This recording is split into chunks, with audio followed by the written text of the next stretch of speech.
Hello students, हम पढ़ रहे हैं सिविक्स का chapter second, understanding secularism. Secularism की जो डेफिनेशन है वो कल हमने पढ़ी थी, तो आज हम पढ़ेंगे page number 20। Why is it important to separate religion from the state? क्यों ज़रूरी हो जाता है जो रिलीजन है उसको स्टेट से अलग रखा जाए, क्यों रखना ज़रूरी है? एज डिस्कस अबव, जैसा कि हमने पहले डिस्कस किया है, the most important aspects of secularism is it's separation of religion from state power. एक जो मेन आस्पेक्ट्स है, जो इम्पोर्टेंट आस्पेक्ट है, जो सबसे ज़रूरी है सेकुलरिज्म का, वो क्या है? सेपरेशन ऑफ रिलीजन, कि जो रिलीजन है उसको अलग रखना, किससे? स्टेट की पावर से। कल डिटेल हम पढ़ चुके हैं सारा। This is important for a country to function democratically. ये बहुत ही ज़रूरी हो जाता है किसी भी कंट्री के लिए डेमोक्रेटिकली जब उसने काम करना हो, तो ये बहुत ही ज़रूरी हो जाता है। Almost all countries of the world will have more than one religious group living in them. Almost सभी कंट्रीज़ में क्या है, मतलब जो रिलीजियस ग्रुप है वो एक से ज़्यादा वहाँ पर रहते हैं। सिर्फ ये नहीं है कि हर देश के अंदर सिर्फ एक ही धर्म के लोग रहते हैं, नहीं, अलग अलग धर्मों, कई धर्मों के लोग वहाँ पर रहते हैं। Within these religious groups, in religious groups के अंदर, there will most likely to be group that is in a majority. अब कोई ना कोई ऐसा ग्रुप जरूर होता है जो कि मेजोरिटी में होता है। If this majority religious group has access to state power. अब ये जो मेजोरिटी में जो रिलीजियस ग्रुप है, अगर वो स्टेट पावर उसके हाथ में आ जाती है स्टेट की, then it could quite easily use this power.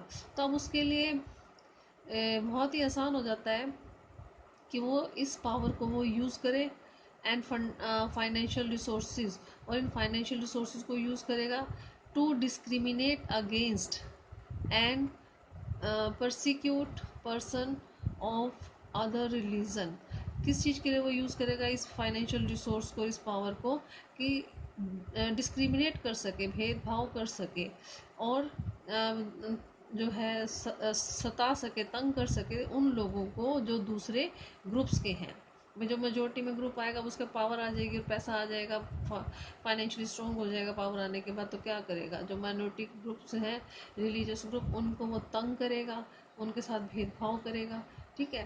This tyranny of the majority could result in the discrimination, coercion, and at times even the killing of religious minorities। अब ये जो अत्याचार है मेजोरिटी का, इसका नतीजा क्या निकलता है कि ये डिस्क्रिमिनेट करेंगे, मतलब भेदभाव करेंगे, दबाव बनाएंगे, और उस समय क्या करेंगे ये लोग, लोगों को, जो रिलीजियस माइनॉरिटीज़ के लोग हैं उनको ये मार भी सकते हैं। The majority could quite easily prevent minorities from practising their religion. जो मेजोरिटी है, जो मेजोरिटी का रिलीजन है जिनका, वो बहुत ही आसानी से रोकेंगे माइनॉरिटी को, जो कम संख्या में अल्पसंख्यक जो रिलीजन होगा जिनका, उन लोगों को, कि वो अपने धर्म की प्रैक्टिस ना करें। Any form of domination based on religion is in violation of the rights that a democratic society guarantee to each and every citizen irrespective of their religion। अब यहाँ पर क्या बताया गया है, कोई भी जो किसी भी प्रकार की जो डोमिनेशन है, दबाव बनाना है, प्रेशर बनाना है धर्म के आधार पर, ये क्या है? वायलेशन है। किस चीज़ का? राइट्स का, जो डेमोक्रेटिक सोसाइटीज़ में गारंटीड दिए गए हैं हर सिटीज़न को, कि बजाय कि ये सोच के कि वो किस धर्म का है, इस चीज़ की परवाह किए बिना जो राइट्स प्रोवाइड करवाए गए हैं उनका वायलेशन है। Therefore the tiny of the majority, इसलिए जो अत्याचार है मेजोरिटी का और जो वायलेशन ऑफ फंडामेंटल राइट्स हैं, that can result is one reason. एक ये भी रिज़ल्ट है भाई। अब देखो, अगर स्टेट से अगर धर्म को अलग रखेंगे तो क्या होगा? कोई भी सत्ता में आए, चाहे मेजोरिटी के आए चाहे माइनॉरिटी के आए, एक दूसरे के जो धर्म है उसमें इंटरफेरेंस ही नहीं करेंगे, ठीक है, क्योंकि उनको अधिकार ही नहीं होगा।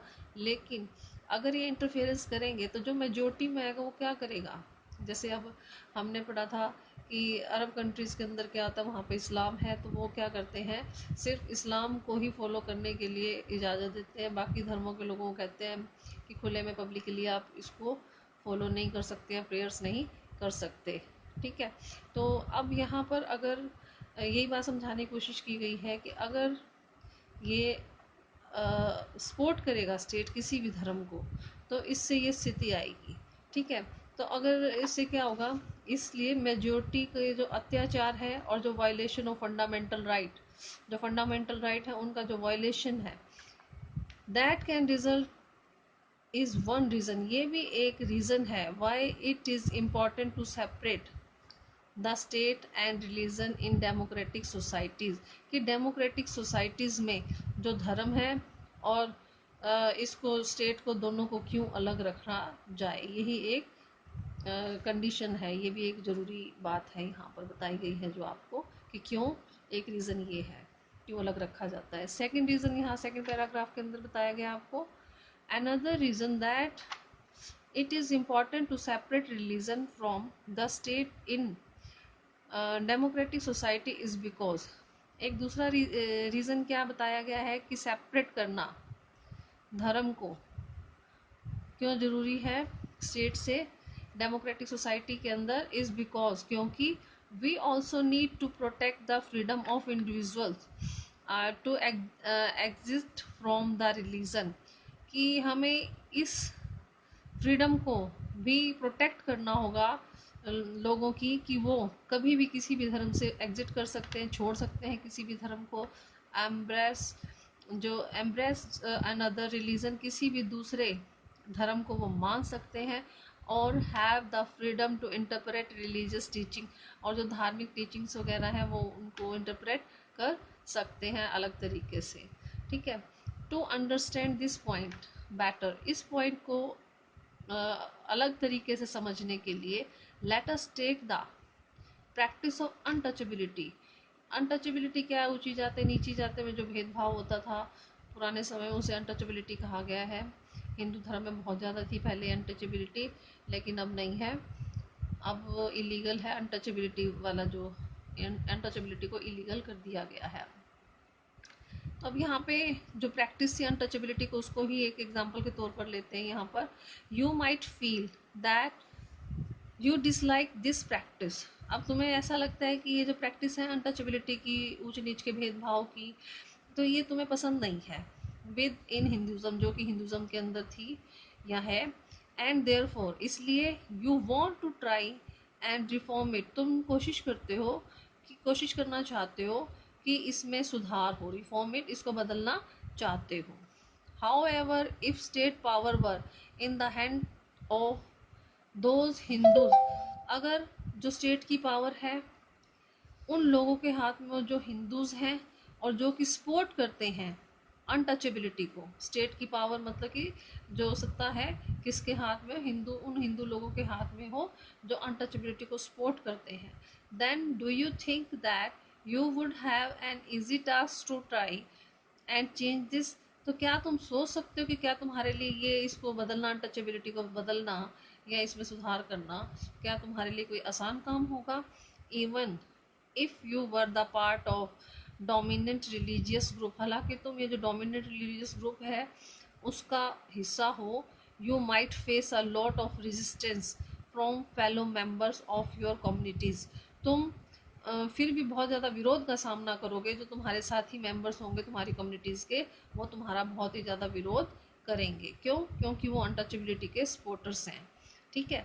तो तुम्हारे लिए ही, वो भी हिंदू हैं, वो सपोर्ट कर रहे हैं, उनके पास स्टेट पावर है, ठीक है, तो वो ज़्यादा पावरफुल होंगे, तो इसलिए तुम हिंदू होकर भी अगर इसको बदलने की कोशिश करोगे तो तुम्हारे लिए बहुत ही ज़्यादा मुश्किल हो जाएगा। These members who have control of state power might say that there is only one interpretation of Hinduism and that you do not have the freedom to interpret this differently.